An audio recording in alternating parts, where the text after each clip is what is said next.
नमस्कार दोस्तों, Hitesh study point में आपका स्वागत है। आज दिनांक 16 मई 2020 और आज मैं जितने भी प्रश्न बताऊंगा वो आपको डिटेल से बताऊंगा।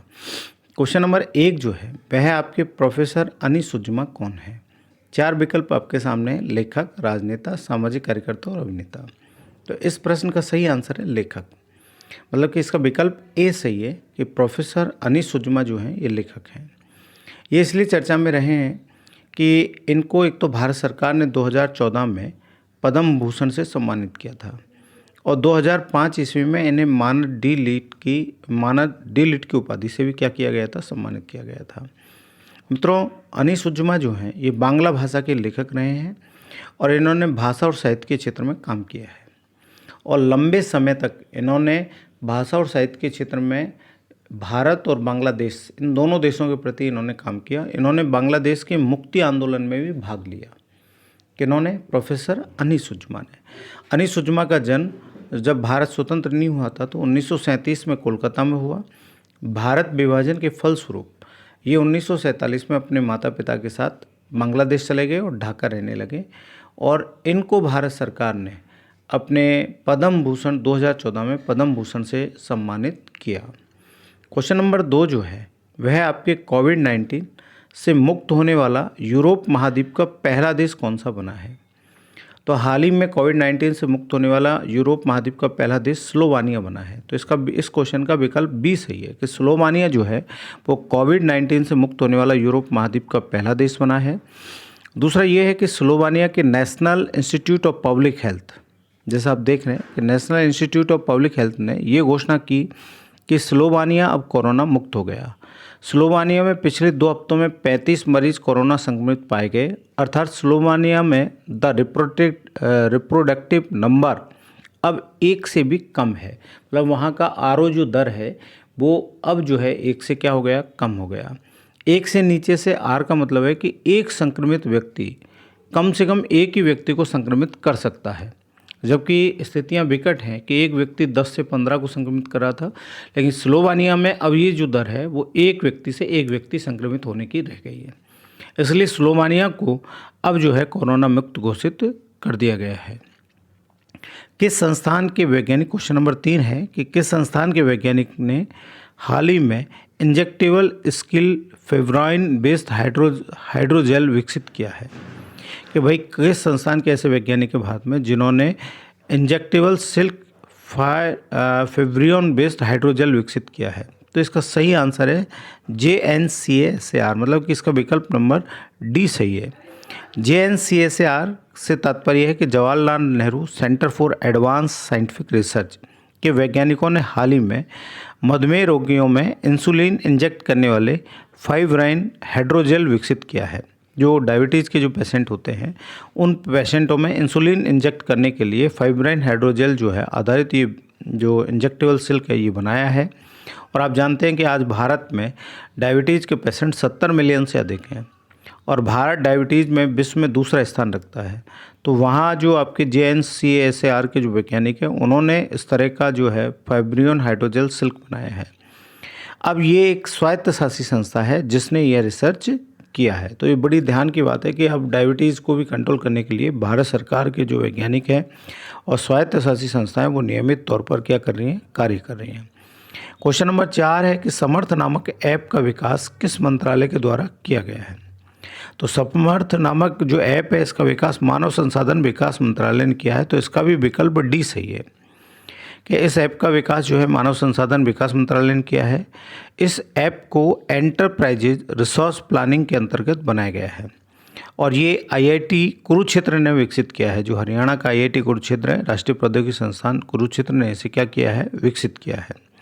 इस ऐप का उद्देश्य विश्वविद्यालय एवं विद्यालय में विद्यार्थियों को गुणवत्तापूर्ण शिक्षा उपलब्ध कराना है।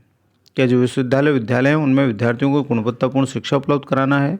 दूसरा ये है कि सूचना एवं संचार प्रौद्योगिकी मानव विकास मंत्रालय जो है इस तरह के ई प्लेटफॉर्म का नए विकास कर रहा है। कल प्रधानमंत्री जी ने घोषणा की ई विद्या जो आपके ऑनलाइन कोर्सेज है उसकी जो है शुभारंभ भी किया जाएगा।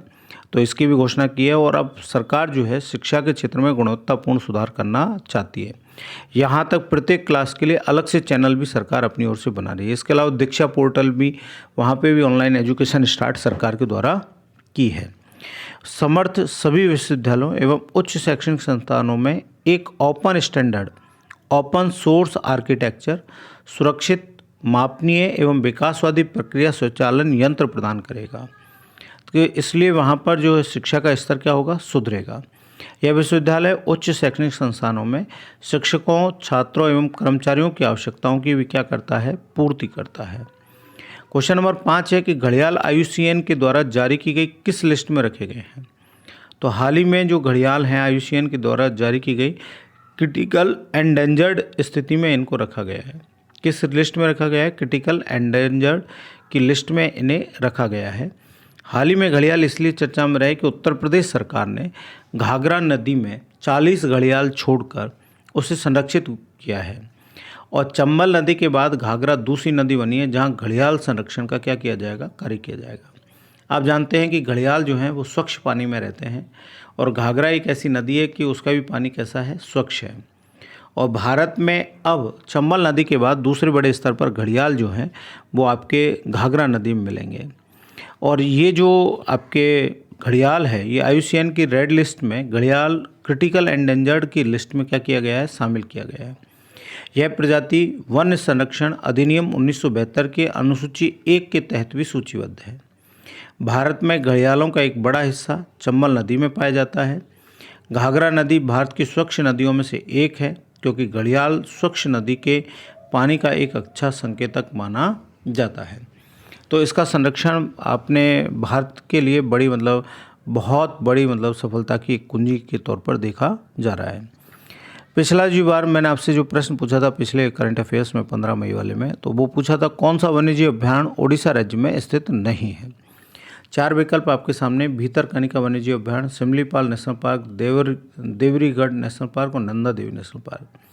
तो इसका विकल्प डी सही है और इसका आंसर लगभग सभी ने सही दिया। निष्ठा गढ़वाल, राहुल कुमार रॉयल, आपके रघुवीर सिंह, जेठाराम साडूवाला, सोनिया मीना, मोनिका कुमारी, पूनम कुमारी, पूजा खर्रा, अशोक खर्रा, इन सब लोगों ने इसका आंसर जो है वो सही दिया है कि नंदा देवी नेशनल पार्क।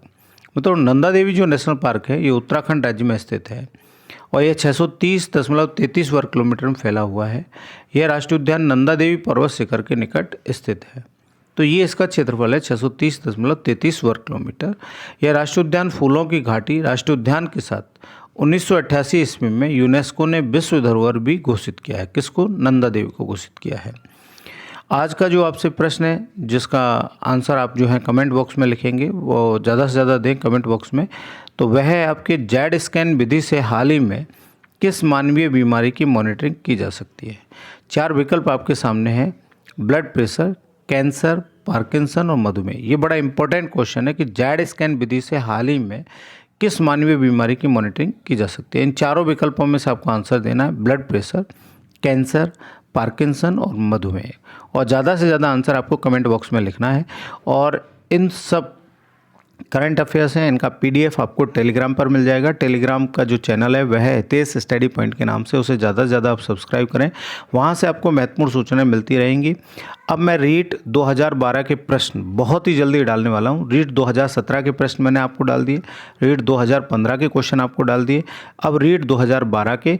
इसके अलावा वायुमंडल का पार्ट 3 उसे रिवाइज तौर पर भी आपके जल्दी से अतिशीघ्र आपके इस पर डाल दिया जाएगा, जिससे कि आपकी समस्याएं सॉल्व हो जाए। और PDF का जो लिंक है वो डिस्क्रिप्शन बॉक्स में आपको मिल जाएगा। धन्यवाद।